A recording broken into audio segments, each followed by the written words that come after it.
लोकसभा चुनाव में छठे चरण तक का मतदान संपन्न हो चुका है। अब सिर्फ 7वें चरण का मतदान बाकी रह गया है। ऐसे में 7वें चरण के चुनाव से पहले प्रधानमंत्री नरेंद्र मोदी एक बार फिर से झारखंड दौरे पर आज दुमका लोकसभा क्षेत्र पहुंचे और एक जनसभा को संबोधित किया, जहां उन्होंने राज्य की आदिवासी आबादी के साथ भेदभाव और अन्याय की निंदा करते हुए विपक्षी गठबंधन में शामिल पार्टियों पर सांप्रदायिक राजनीति में शामिल होने, कानून और व्यवस्था को बाधित करने और सामाजिक एकता और सद्भाव को कमजोर करने का आरोप लगाया। वहीं पीएम मोदी ने सभा में उपस्थित लोगों को आश्वासन दिया कि भाजपा समान अवसर प्रदान करेगी और झारखंड को भ्रष्टाचार से मुक्त बनाने की दिशा में काम करेगी। नक्सलवाद की आग में सबसे ज्यादा कोई जला है तो मेरा आदिवासी परिवार जला है। अब झारखंड में एक बड़ा संकट घुसपैठियों का हो गया है। हमारा ये संथाल परगना तो बहुत ज्यादा घुसपैठियों की चुनौती से जूझ रहा है। इसका परिणाम क्या हो रहा है? कई इलाकों में आदिवासियों की संख्या तेजी से कम हो रही है और घुसपैठियों की संख्या बढ़ रही है। आदिवासियों की जमीनें घुसपैठिए कब्जा कर रहे हैं कि नहीं कर रहे हैं? साथियों, हमारी आदिवासी बेटियां घुसपैठियों के निशाने पर आई है कि नहीं आई है? बेटियों की सुरक्षा खतरे में पड़ी है कि नहीं पड़ी है? बेटियों का जीवन खतरे में है कि नहीं है? 50-50 टुकड़े करके बेटियों की हत्या हो रही है। किसी आदिवासी बेटी को जिंदा जला दिया जाता है। किसी आदिवासी बेटी की जुबान खींच ली जाती है। आदिवासी बेटियों को निशाना बनाने वाले ये कौन लोग हैं? आखिर क्यों इन्हें जेएमएम सरकार पाल पोस रही है? और मुझे तो अभी हमारे साथी बता रहे थे, बोले लव जिहाद शब्द जो है ना, वो सबसे पहले झारखंड में आया। झारखंड वालों ने शब्द दिया है। अब देखिए, हमारे देश में रविवार को छुट्टी होती है, हॉलीडे। क्योंकि जब अंग्रेज यहां राज करते थे तो ईसाई समाज हॉलीडे मनाता है, पवित्र दिवस। तो तब से रविवार परंपरा शुरू हुई। अब रविवार को हिंदुओं से जुड़ा हुआ नहीं है, ईसाई समाज से जुड़ा हुआ है। 200 साल से 300 साल से यहां चल रहा है।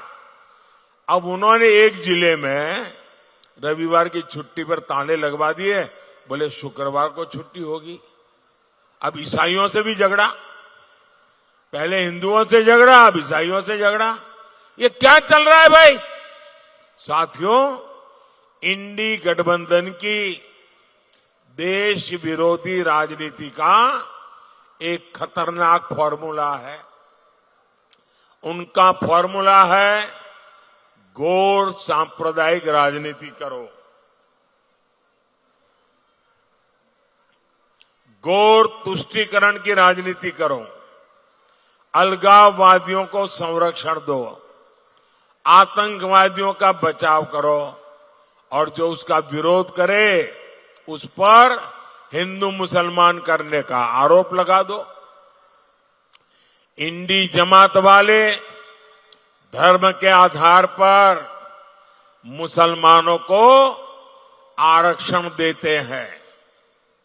मोदी कहता है मैं एससी, एसटी, ओबीसी को जो आरक्षण मिला है, बाबा साहब आंबेडकर ने जो अधिकार दिया है, भारत के संविधान ने जो अधिकार दिया है, एससी, एसटी, ओबीसी का आरक्षण की रक्षा करने के लिए मोदी जान की बाजी लगा देगा। और मैं इंडी गठबंधन वालों को कहता हूं कि जब तक मोदी जिंदा है आप आदिवासियों का, दलितों का, पिछड़ों का, अति पिछड़ों का आरक्षण छीन करके मुसलमानों को वोट जिहाद करने वालों को नहीं दे सकते हैं, ये मैं आपको साफ कहता हूं। और जब मैं इनके इस गौर सांप्रदायिक नकाब को उतार देता हूं, इनकी ये आदिवासी विरोधी हरकतों को उजागर करता हूं, दलित विरोधी उनकी हरकतों को उजागर करता हूं, तो इनको न रात को नींद नहीं आती है, अनाप शनाप भाषा बोलते हैं। ये कहते हैं मोदी हिंदू मुसलमान कर रहा है। इन्हें लगता है कि ये मोदी की छवि पर कीचड़ उछालेंगे तो मोदी डर जाएगा। अरे इंडी वाले, कान खोल के सुन लो, तुम जितना कीचड़ उछालोगे ना, लोग उतने कमल ज्यादा खिलाएंगे। बता दें कि 1 जून को देश के 7वें और झारखंड में 4थे चरण का मतदान होगा। इस चरण में झारखंड की 3 लोकसभा सीटों गोड्डा, दुमका और राजमहल में मतदान होना है। इसे लेकर राजनीतिक दलों के स्टार प्रचारक अपनी पूरी ताकत झोंक रहे हैं। वहीं इससे पहले पीएम नरेंद्र मोदी झारखंड में 6 चुनावी जनसभाओं को संबोधित कर चुके हैं। ब्यूरो रिपोर्ट, इंडिया पब्लिक खबर। इसी के साथ इस खबर में बस इतना ही। लोकसभा चुनाव से जुड़ी सभी लेटेस्ट अपडेट्स और देश दुनिया की बाकी खबरों के लिए बने रहें इंडिया पब्लिक खबर के साथ। हमारे YouTube चैनल को सब्सक्राइब करें और बेल आइकन दबाएं ताकि चैनल से जुड़ी किसी भी लेटेस्ट अपडेट से आप कहीं चूक न जाएं।